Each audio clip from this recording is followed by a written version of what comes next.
Hey guys, what's up? Chris here from BeerGeekNation.com. Guess what? Here we are again. InBev bought another faction of the craft beer world. This time they bought a minority stake in Ratebeer. Now, it wasn't InBev directly. It was a like YZ conglomerate group or something, but basically they're acting under InBev, Anheuser-Busch. This has actually been going on for a while. I guess about 8 months ago, they started talks, and then they finally announced it this last week or so. So what does this mean? What does this mean, having a minority stake in Ratebeer as far as from InBev's point of view? Well, from what they say, this allows them to get a really good view of the craft beer market. They can see trends. They can see what people are doing, what they're drinking, what they're not drinking. They can see which beer style is more popular or less popular, etc., etc. They can take all that data that they now are a minority stake owner in, and they can apply it to their own craft beer marketing. It's scary on two really big points, at least in my mind. So they can see which beers are popular, okay?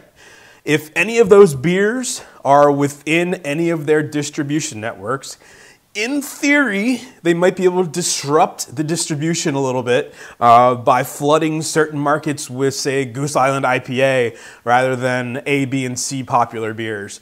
They're going to be able to see which beers people are seeking after and maybe not encourage their distributors to buy such a large amount of those beers.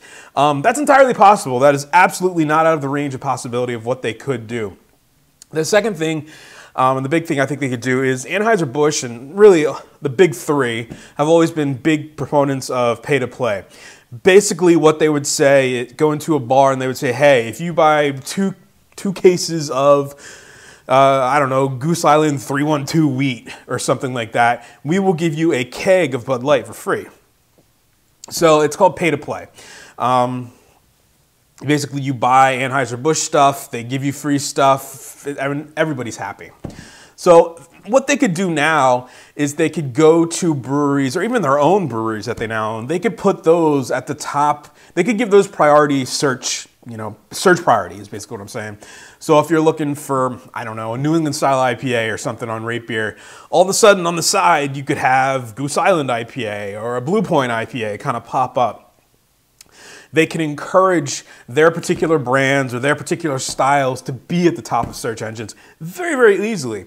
Now, that's not a big deal. We see that in Facebook, we see that in Google, but that's just one of the big possibilities. They can start to influence what maybe people who aren't into craft beer that have just found Ratebeer, what they can see, what they can search out.